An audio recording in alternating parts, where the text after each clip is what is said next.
Bismillahirrahmanirrahim. Assalamualaikum warahmatullahi wabarakatuh. Alhamdulillahirabbil alamin. Asyhadu an la ilaha illallah wa asyhadu anna Muhammadan abduhu wa rasuluh. Allahumma shalli ala Muhammadin wa ala alihi wa sahbihi ajmain. Wa ba'du, kita masih di surat Al-Adiyat, surat Al-Qari'ah, pertemuan yang ke-6. Ahad yang lalu sampai di perkataan beliau bahwa manusia tidak keluar keadaannya dari dua keadaan. Yang pertama, kata beliau, imma rajulun, yang pertama orang yang rajahat hasanatuhu, lebih tinggi kebaikannya atau lebih berat timbangan kebaikannya. Au rajulun rajahat hasayiatuhu, orang yang kedua orang yang lebih berat timbangan kejelekannya. Kata beliau lanjutnya, wa fiha, di dalam ayat ini aidan dalilun, ayat ini juga merupakan dalil ala anna yaumal qiyamati, bahwasanya pada hari kiamat, fihi mawazinu, nanti di hari kiamat di mahsyar ada mawazin. Mawazin ini jamak dari mizan, ada timbangan. Di sini diterjemah timbangan-timbangan. Wa qad jaa fi ba'din nususi, telah tersebutkan dalam sebagian nas, annahu mizanun, bahwa itu timbangan, fahal huwa wahidun au muta'addidatun, atau muta'addidun. Timbangan yang disebut itu apakah satu atau lebih, berbilang. Qala ba'du ahli ilmi, berkata sebagian ulama, innahu wahidun, bahwasanya timbangannya itu satu. Wa innama jumi'a, kenapa di sini disebut jamak? Bi'tibaril mauzun, itu dikaitkan dengan, atau itu karena pengungkapan yang ditimbang. Nah, jadi timbangannya satu, cuma kenapa ayat-ayatnya kok bentuknya jamak? Itu dalam yang dimaksud jamak itu bukan timbangannya, tapi yang ditimbang, yaitu amalan-amalannya. Fa amma man khaffat mawazinuhu, mawazinuhu itu jamak. Li'annahu yuzanu fihi alhasanatu wassayiat, karena yang ditimbang itu amalan baik dan amalan jelek. Amalan itu jamak. Itu alasan pertama. Wa tuzanu fihi hasanatu fulanin wa fulan, artinya ditimbang kebaikannya fulan dan fulan, kebaikannya satu orang, dua orang, dan seterusnya. Wa tuzanu fihi hasanatu hadhil ummah, demikian juga ditimbang, di timbangan itu kebaikannya umat ini, wal ummatul ukhra, dan umat yang lain, umatnya Nabi Musa, umatnya Nabi Isa, dan seterusnya. Jadi yang ditimbang itu yang banyak, adapun timbangannya satu. Fahuwa majmu'un, maka dibentuk jamak di ayat-ayat maupun hadis, bi'tibaril mauzun, karena hubungannya dengan yang ditimbang. La bi'tibaril mizan, bukan hubungannya dengan timbangannya. Wa illa fal mizan wahidun, kalau timbangannya satu. Ini tafsiran pertama. Wakila, sebagian ulama mengatakan,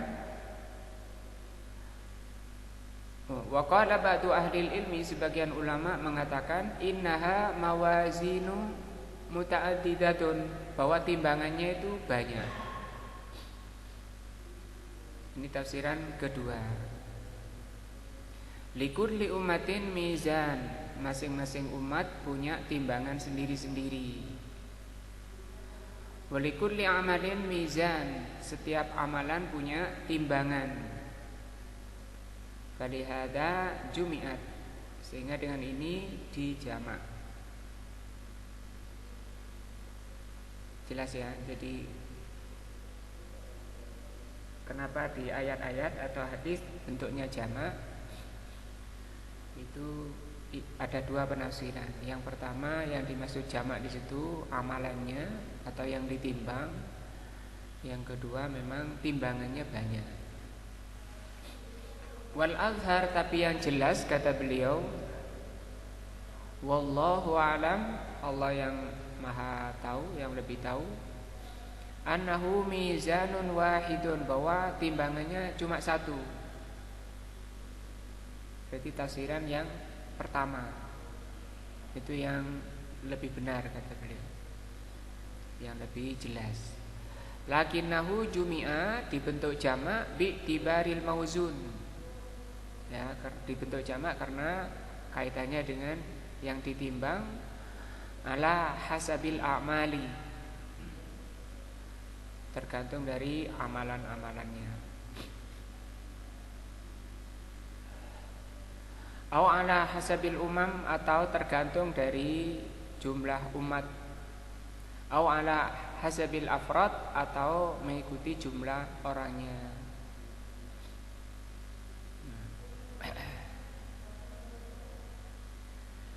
Wa fi hadhil ayati, maka di ayat ini juga dalilun ala annal insana, bahwa manusia idza tasawat hasanatuhu wa sayyi'atuhu, apabila sama, imbang kebaikan dan kejelekannya, fa innahu qad sakata anhu fi hadhil ayah. Bagaimana kalau imbang? Maka di ayat ini, di surat Al-Qari'ah ini tidak disebutkan. Tidak disebutkan bagaimana nasibnya, bagaimana keadaannya.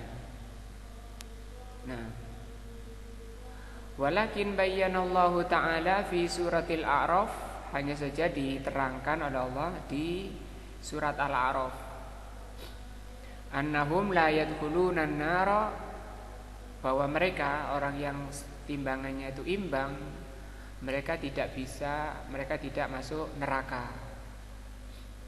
Wa innama yahbasuna fi makanin, mereka tertahan di sebuah tempat, yuqalu lahu al-a'raf, yang tempatnya disebut al-a'raf.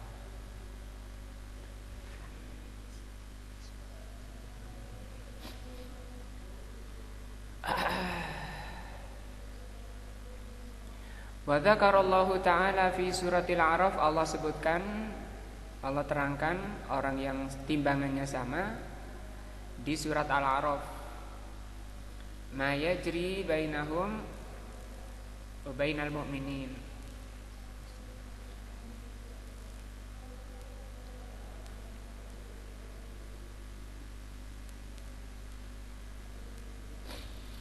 Apa yang terjadi orang yang timbangannya sama itu, bagaimana mereka, Allah terangkan di surat Al-A'raf, antara mereka dengan orang mukminin. Wa annahum,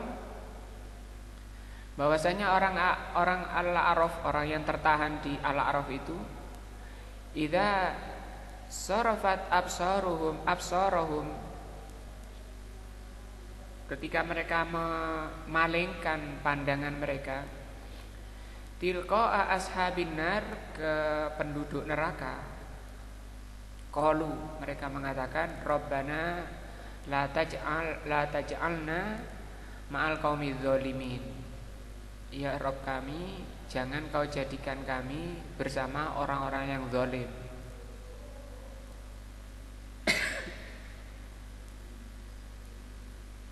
Nas'alullaha azza wa jal ayyaj'alana mimman rajahat hasanatuhu. Kita memohon kepada Allah agar Allah Subhanahu wa taala menjadikan kita termasuk orang yang lebih berat timbangan kebaikannya, ala sayyiatihi, daripada kejelekannya. Wa yaghfir lana, dan semoga Allah Subhanahu wa taala mengampuni kita. Wa yu'amilana bi'afwihi, dan semoga Allah Subhanahu wa taala memperlakukan kami dengan banyak memaafkan. Innahu ala kulli syai'in qadir, sesungguhnya Allah Maha kuasa terhadap segala sesuatu. Tentang cerita Ahlul A'raf, orang A'raf ini, maunya beliau suruh buka surat Al-A'raf, diterangkan di surat itu. Wallahu alam. Selesai kita tafsir surat apa ini? Al-Qari'ah. Kita masuk pada surat berikutnya, yaitu surat Al-Adiyat.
Al-Adiyat, Al-Zalzalah.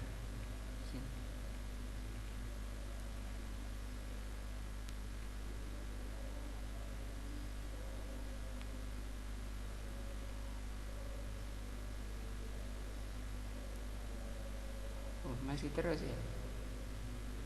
Masih terus. Oh ya Allah.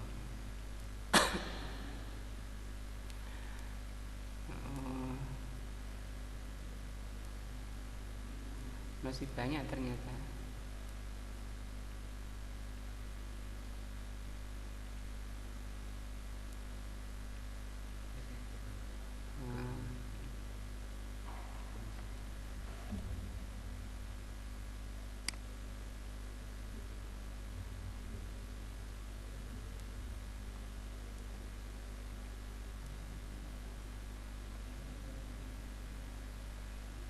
Enggak, tadi yang selesai yang tadi ya.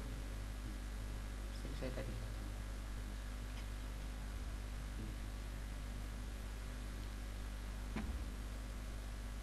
Ya tadi selesai. Korea. Mana? Kita masuk surat Al-Adiyat. Insyaallah sudah hafal semua.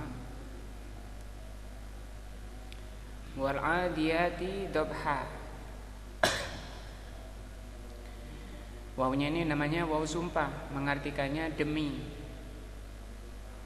Al-Adiyat yang lari kencang, dhabha terengah-engah. Wal muriyati qadha,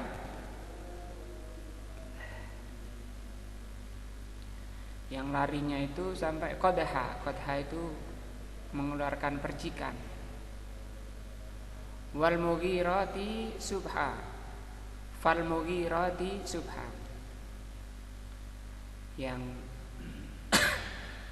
berperang atau menyerang subha di waktu subuh.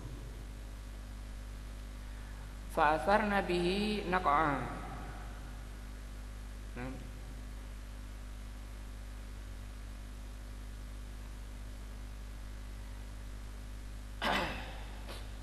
Fa'atharna bihi naq'a yang dengan serangannya itu di waktu pagi. Fa'atharna bihi naq'a menerbangkan debu-debu. Fawasatna bihi jam'a. Wasato ini artinya tengah. Artinya membawa orangnya itu, penunggangnya itu ke tengah-tengah lawan. Ini Allah bersumpah di sini tentang sifat yang bagus, sifat pemberani. Mulai dari larinya, kemudian karena kuatnya lari sampai mengeluarkan percikan. Lari untuk apa? Untuk berperang di waktu pagi, sampai menerbangkan debu-debu dan membawa pasukan ke tengah-tengah musuh. Innal insana lirabbih lakanut. Sesungguhnya manusia itu, tabiat manusia itu terhadap Rabbnya itu menentang. Wa innahu ala dzalika lasyahid, dan yang demikian itu bisa disaksikan. Wa innahu, sesungguhnya manusia itu lihubbil khairi lasyadid. Sesungguhnya manusia itu kecintaannya kepada harta itu sangat tinggi atau sangat besar. Afala ya'lamu idza bu'sira ma fil kubur. Apakah manusia tidak yakin? Ya'lamu itu bisa dimaknakan yakin. Nah, idza bu'sira ma fil kubur, ketika mereka dibangkitkan dari kubur. Wa hussila ma fis sudur, dan ditampakkan apa yang tersembunyi di dada. Inna rabbahum bihim, sesungguhnya Rabb mereka yauma idzin la khabir, pada hari itu la khabir, maha mengetahui.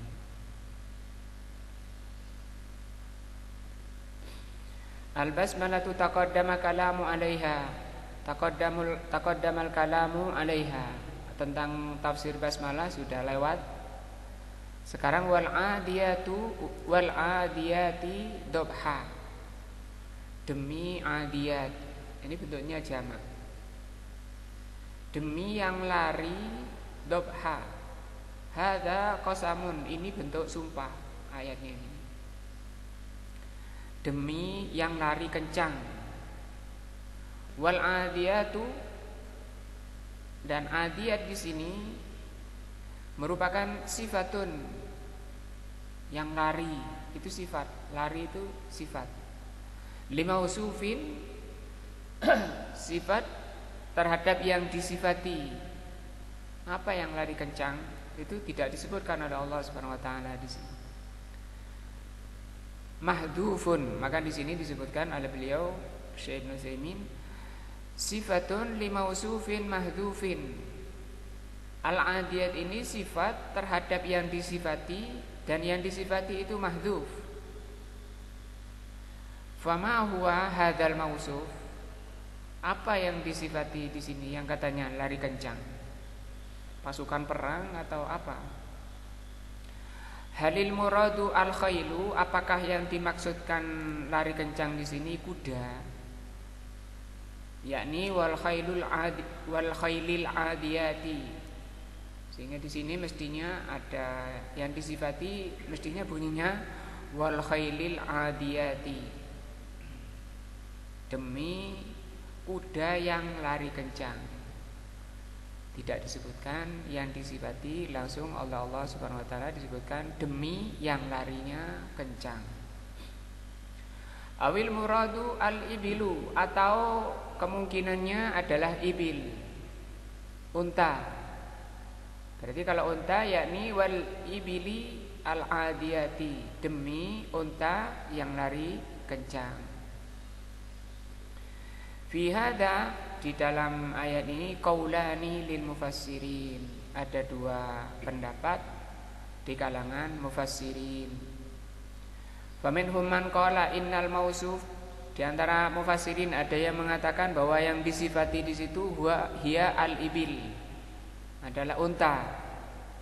Wa takdiru, sehingga perkiraan ayatnya berbunyi wal ibilil adiyati, demi unta yang lari kencang.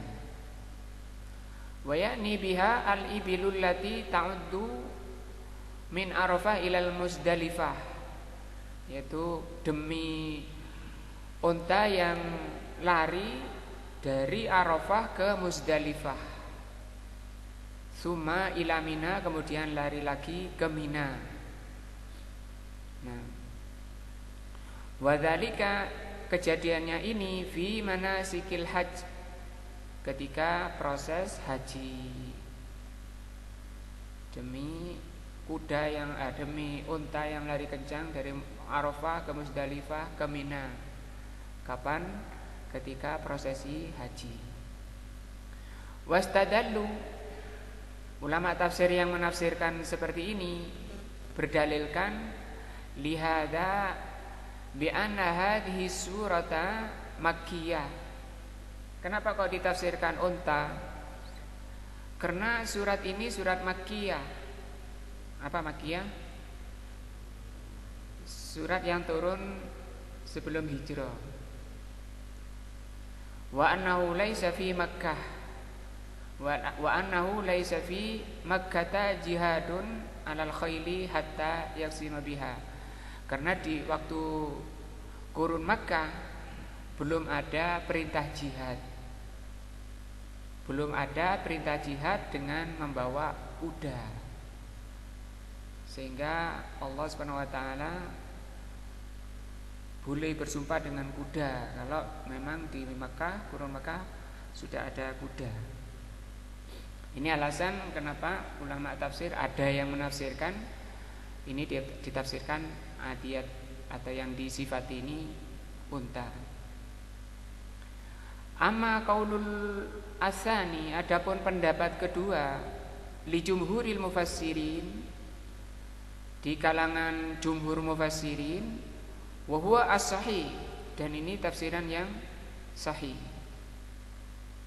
Nah, kalau lawannya sahih apa? Marju, ya. Fa innal mausufa, bahwa yang disifati huwa al-khailu, bahwa yang lebih sahih penafsirannya yang disifati di sini adalah al-khailu, kuda, bukan unta. Wat takdiru, maka perkiraannya wal khayli al adiyati, demi kuda yang larinya kencang. Wal khaylul adiyatu, kuda lari kencang, maklumatun, itu sudah dikenal lil arabi, di kalangan Arab. Sampai sekarang ya, kuda terkuat Arab ya, sampai nggak boleh ikut pajuan ya, karena nggak terkalahkan.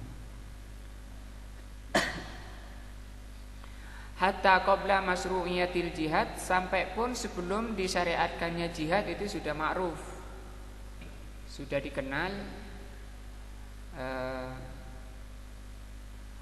kuda itu adalah hewan yang paling kencang larinya. Hunaka khailun ta'addu ala a'daiha. Maka di sini yang dimaksudkan adalah kuda yang lari kencang menuju musuh-musuhnya. Sawaun bihaqqin, apakah larinya itu untuk membela kebenaran? Berarti setelah disyariatkannya jihad, ya. Au bi ghairi haqqin, atau bukan dalam rangka jihad. Fima qoblal Islam, yaitu ketika sebelum datangnya Islam. Fa amma ba'dal Islami, adapun setelah Islam fal khailu ta'addu ala a'daiha bihaqqin. Maka larinya kuda itu dalam rangka untuk membela kebenaran, dipakai untuk berperang, berjihad. Tapi di sini terkait bahwa kuda sifatnya seperti itu memang sudah ma'ruf, sudah maklum. Nah, bahkan kuda ini menjadi lambang dari hewan yang terbaik untuk dijadikan ibroh, pelajaran-pelajaran manusia. Dari sisi sifat-sifatnya, banyak sekali Al-Imam Ibnul Qayyim membahas tentang sifat kuda di dalam kitab beliau Miftah Darus Sa'adah. Karena manusia itu Allah menciptakan makhluk itu 3. Ada yang diberi akal, tidak diberi nafsu. Siapa itu? Malaikat. Ada yang diberi nafsu, tidak diberi akal. Apa itu? Hewan. Ada yang diberi nafsu dan diberi akal, yaitu manusia. Ketika manusia membina nafsunya, menguasai nafsunya, dikendalikan nafsunya, ditundukkan kepada Allah, maka naik derajat manusia, bisa melampaui malaikat. Berdasarkan surat Al-Bayyinah, ulaika hum khairul bariyah, mereka itu sebaik-baik ciptaan. Tapi ketika manusia lalai terhadap dirinya, dia terkalahkan oleh nafsunya, maka dia bisa lebih rendah dari hewan. Maka ketika manusia lebih rendah dari hewan, maka Al-Imam Ibnul Qayyim menjelaskan tentang sifat-sifat hewan. Ada yang sifatnya disebut dengan sifat fa'riyah. Fa'riyah itu sifatnya seperti tikus. Tikus itu disebutkan oleh Rasul termasuk fuwaisikoh, makhluk kecil yang berbuat maksiat. Karena tabiatnya itu jelek, tabiat jelek. Sampai Rasul mengatakan membunuh tikus itu mendapat pahala. Maka kalau ada tikus bukan dipelihara, disayang, kebalik, menyelisihi nas. Dapat pahala kalau apa? Membunuhnya, bukan malah dipelihara. Sifat tikus ini, fariyah itu nggak seneng kalau ada barang rapi, barang bagus. Makanya orang kalau sifatnya itu nggak seneng barang bagus, barang rapi, itu sifatnya apa? Fariyah. Ada sifat kalajengking, akrob ya. Akrobiyah itu dia sukanya orangnya diem, tapi suka mengeluarkan subuhat-subuhat, kerancuan-kerancuan, nyerang dada, setelah itu lari sembunyi lagi di lubangnya. Nah, ada juga sifat anjing. Anjing itu gambaran orang yang serakah terhadap dunia. Dan diantara sifat anjing itu sama dengan kalbiyah, hinziriyah. Kalau kalbiyah dan hinziriyah kesamaannya sama-sama orang-orang pecinta dunia, senang numpuk dunia. Sampai anjing itu kalau diberi daging sama diberi bangkai, dia milih bangkainya.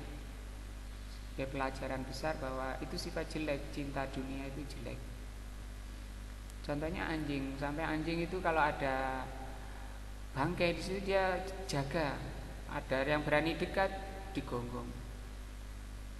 Nah, beda kalau hinziriyah itu babi. Babi juga sama, kalau diberi barang bagus-bagus, daging-daging itu dia lebih selera kepada barang-barang kotor. Ini juga kalau orang terkena sifat hinziriyah, Dia tidak suka yang bagus-bagus, senangannya di tempat-tempat kotor kayak itu. Sifatnya juga sifat-sifat kotor. Artinya ketika manusia tidak membina dirinya, tidak membina nafsunya dengan kemuliaan, dengan syariat Allah, dia rendah, hina.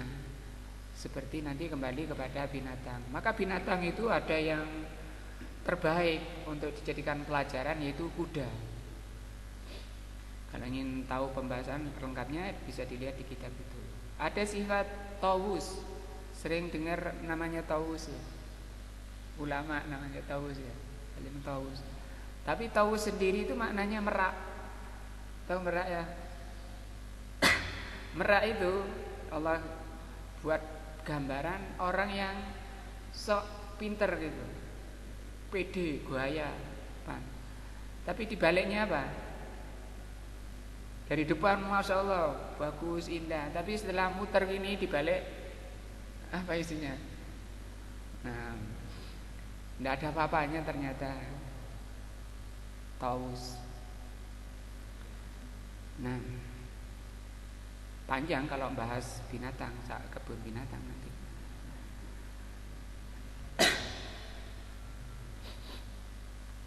Wal adiyatu, yaqulu ta'ala, Allah mengatakan wal adiyati, demi yang lari kencang.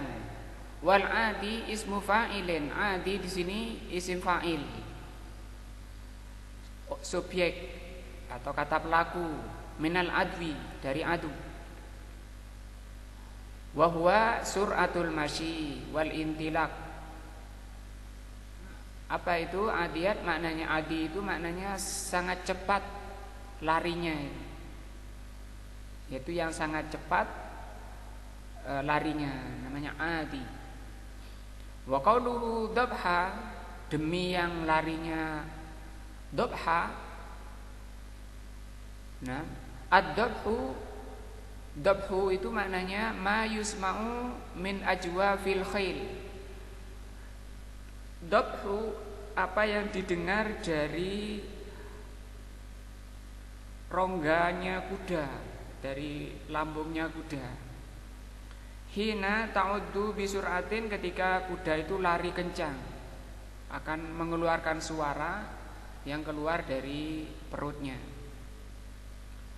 Yakunu laha sautun, maka ketika kuda itu lari kencang, kuda itu mengeluarkan suara, yahruju min suduriha, keluar dari dadanya. Wa hadza yadullu ala quwwati sa'iha wa siddatiha. Ini menunjukkan akan kuatnya kuda dan sangat kerasnya kuda. Sampai hari kiamat itu merupakan kendaraan perang terbaik. Nah, fal muriyati qadha, ketika lari kencang dia memercikkan percikan. Al muriyat min aura au rawa au rawiya, bimana qadhun. Qadhun maksudnya percikan. Wa yakni bidzalika qadhun nar, yang dimaukan di sini adalah percikan api. Hinama yadribul ahjar, ketika kuda itu menginjak batu, atau yadribul ahjar ba'duha ba'da. Nah, yang dimaksudkan di sini percikan api ketika batu itu bertemu dengan batu. Ini kalau batu ya. Kalau batu ketemu batu itu akan memercikkan api. Kama huwa masyhurun indana, sebagaimana itu sudah masyhur di kalangan orang Arab. Fi Hajaril Marwi, tentang ketika mereka butuh api, mereka memukulkan batu dengan batu. Fa innaka idza duribat ba'duhu bi ba'din inqadaha, ketika kamu memukulkan batu dengan batu, inqadaha, akan mengeluarkan percikan. Hadhil khailu, kuda ini yang Allah bersumpah dengannya, likuwati sa'iha wa siddatiha, karena sangat kuatnya tekanan kakinya dan keras. Nah, wa darbiha al-ardo, dan pukulan kuda kepada tanah. Idza darabatil hajar, ketika dia idza darabatil hajar al-hajarus tsani tsumma yaqdahu naron. Demikian juga kuda, kata beliau, karena sangat kuatnya ketika lari dan menginjak tanah. Di sini bukan menginjak batu, menginjak tanah saja, karena sangat kuatnya itu mengeluarkan percikan. Seperti kalau batu bertemu dengan batu, yang kedua akan mengeluarkan percikan api. Dan di sini di ayat ini tidak disebutkan batu dengan batu. Hanya disebutkan karena kuatnya larinya kuda itu sampai mengeluarkan percikan. Wa dzalika liquwatiha. Hal itu disebabkan karena kuatnya larinya kuda, wa quwwati sa'iha, dan kuatnya tekanan dari kuda itu. Wa darabihal arda, dan menekan, memukul tanah. Nah, mungkin di sini juga jarang kalau di sini kan jalannya santai ya di Indonesia. Apalagi kalau di lapangan balap banyak rumputnya. Fal mughirati subha, maka kuda itu menyerang di waktu subuh. Menyerang di waktu subuh. Ai allati taghyirun ala aduwiha, yang menyerang musuh fis sabah, ketika menyerang musuh di waktu pagi. Wa hadza ahsanu ma yakunu fil igharati, dan ini paling bagusnya penyerangan atau paling bagusnya keadaan ketika mengadakan penyerangan alal adu, untuk menguasai musuh. Ayyakuna fis sabah, ketika dilakukan di waktu subuh. Li'annahu fi ghaflatin wa naumin, karena musuh sedang lalai dan sedang tidur. Sehingga lebih mudah untuk dikalahkan dan lebih mudah untuk dipilah, karena tidak semua boleh dibunuh ya. Seperti para perempuan, kemudian orang-orang tua yang enggak ikut perang, para pendeta yang enggak ikut perang, anak-anak kecil, tidak boleh merusak tumbuh-tumbuhan. Itu bisa dihindari, sehingga diambil yang memang memerangi muslimin saja. Wa hatta law istaiqadha, sampai pun misalnya mereka bangun minal gharati, karena adanya penyerangan, fasaufa yakunu ala kasalin wala i'yain, walaupun mereka kaget karena diserang mendadak, mereka itu belum siap, masih malas-malas, masih belum sadar apa yang terjadi. Sehingga Allah pilih waktu terbaik memerangi musuh itu kapan? Subuh. Mana dalilnya? Ini fal mughirati subha. Fakhtarallahu azza wa jalla lil qasam bihadil khuyul, maka Allah Subhanahu wa taala memilih untuk bersumpah dengan kuda-kuda ini, ahsana waqtin, hewan terbaik, kemudian waktu yang terbaik lil ighara. Demikian juga Allah bersumpah dengan waktu terbaik untuk menyerang, wa huwas sabah, yaitu waktu subuh. Jadi sudah dua pembahasannya. Yang pertama, Allah bersumpah dengan hewan terbaik untuk perang, itu semangatnya, dan waktunya di waktu subuh. Wa kana Nabiyyu sallallahu alaihi wasallam, adalah Nabi sallallahu alaihi wasallam, la yaghiru ala qaumin fil laili. Bahkan Nabi sallallahu alaihi wasallam tidak memerangi suatu kaum di waktu malam. Bal yantadhiru, bahkan beliau menunggu.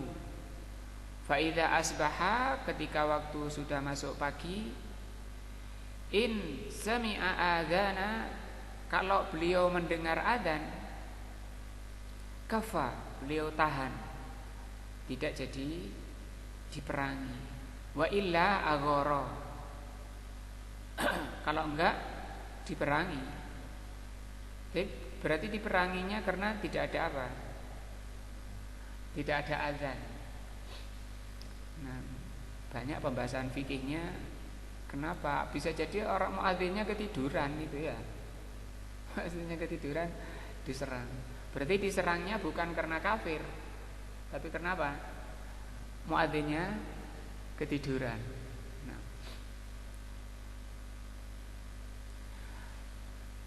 Dan itu juga tanda bahwa wilayah itu muslim itu dengan adzan. Dan itu peringatan keras kalau suatu daerah tidak ada adzan. Boleh apa? Boleh diperangi. Diperangi kenapa? Karena tidak ada adzan. Gitu.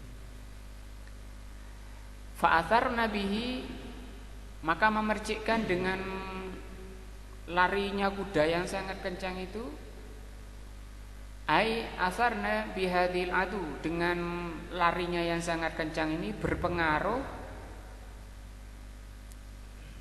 Nah, dengan wahadil igharah, dan penyerangan, lari kencang untuk nyerang yang seperti itu berpengaruh untuk menerbangkan naqa'a.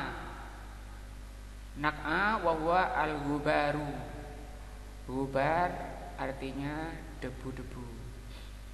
Alladzi yasuru min siddatis sa'i, yang berterbangan karena sangat kerasnya kejadian. Nah, fa innal khayla, karena kuda, idza staddat aduha fil ardi wasara laha gubarun minal kurri wal farri. Karena kuda kalau sudah sangat larinya itu, dia akan mengeluarkan debu karena hentakannya dan karena banyaknya itu pancalannya itu, langkah-langkah kudanya sangat banyak dan keras, langkah-langkah kakinya sangat banyak dan keras, itu akan menerbangkan debu-debu. Fawasat nabihi, maka dengan larinya yang kencang sampai menerbangkan debu-debu, membawa ke tengah-tengah jam'an, ai tawassadna bihadzal gubar, dengan membawa penunggangnya itu ke tengah-tengah debu yang tadi dituju tadi. Jam'an ai jumu'an minal a'da, ke tengah-tengah musuh, dengan debunya yang berterbangan karena larinya itu membawa penunggangnya mengantarkan para mujahidin ke tengah-tengah musuh. Ini merupakan tabiat dan watak daripada apa? Kuda, seperti itu. Allah persiapkan kendaraan perang itu seperti itu sifatnya, siap diantar ke sana dengan penuh semangat, sampai Allah ceritakan perjalanannya seperti itu, memercikan api, menerbangkan debu, dan dibawa, diantar orangnya, para pejuangnya ke tengah-tengah musuh, bukan dibawa kemana? Lari, ya, bukan dibawa lari kemana-mana. Kemudian musuh bawa pedang, gini kudanya takut, enggak. Nah, Allah bersumpah sampai seperti ini. Tapi nanti Allah akan ceritakan tentang wataknya manusia. Ketika Allah cerita tentang watak apa? Kuda. Nah. Ai annaha laisa laha ghayah. Jadi kuda di situ seperti itu, tidak ada yang dituju lagi oleh kuda Nah, kecuali itu yang dituju musuh. Nah, sana larinya. Dan itu kudanya seperti ini Allah bersumpah. Wala tantahi ghayatuha illa wastil a'da. Dan tidak berhenti larinya kuda itu kecuali di tengah-tengah. Nah, walaupun orangnya lagi gemetaran keder misalnya, itu ayo takut kamu, bawa ke tengah-tengah musuh oleh kudanya. Kalau mentalnya masih kacangan ya jangan naik kuda ya. Wa hadhihi ghayatu ma yakunu min manafi'il khayli. Maka inilah sifat-sifat yang terbaik, sifat-sifat yang paling bermanfaat dari kuda. Ma'annal khayla kullaha khairun. Sementara kuda itu semuanya itu mengandung kebaikan. Makanya sampai dibahas panjang lebar oleh Imam Ibnu Qayyim. Kama qala Nabi sallallahu alaihi wasallam, sebagaimana dikatakan oleh Nabi sallallahu alaihi wasallam, al-khailu maq'udun fi nawasiha al-khairu. Kuda itu diikatkan di ubun-ubunnya kebaikan. Ila yaumil qiyamah, sampai hari kiamat. Walaupun tidak perang misalnya, zaman pelihara kuda, dirawat kudanya, merawat kuda dapat pahala. Itu apa ini sangat? Ya punya-punyaan nanti bisa untuk latihan naik kuda misalnya. Apa mau perang? Boleh kalau memang terjadi perang, siap. Nah, karena ada kuda. Aqsamallahu ta'ala bihadhil adiyat. Allah bersumpah dengan adiyat ini, bihadhil khayli, dengan kuda, alladzi balagatil ghayah, yang sangat memuncak sifat-sifat kudanya, wa huwa al-igharah alal adu, yaitu siap mengantarkan para pejuangnya ke tengah-tengah musuh, wa tawassutul adu, dan siap mengantarkan para mujahidin ke tengah-tengah musuh. Nah, min ghairi khaufin, tanpa rasa takut. Nah, tidak ada kuda takut. Wala ta'abin, dan tanpa payah. Wala malalin, tanpa bosan. Amal muqsam alaihi, adapun yang disumpahi, nah ini yang masalah. Nah, maksudnya di sini Allah bersumpah, biasanya Allah bersumpah dengan sesuatu. Wal asri, itu Allah bersumpah dengan masa. Innal insan, itu maksudnya yang disumpahi. Nah, di sini Allah sudah tadi bersumpah dengan kudanya, dengan larinya, dengan ubarnya, dengan sifat-sifat kuda. Kemudian muksamnya apa? Manusia, yang insyaallah akan dibahas ahad depan insyaallah. Wallahu a'lam bishawab. Subhanakallah wa bihamdika, asyhadu an la ilaha illa anta, astaghfiruka wa atubu ilaika. Assalamualaikum warahmatullahi wabarakatuh.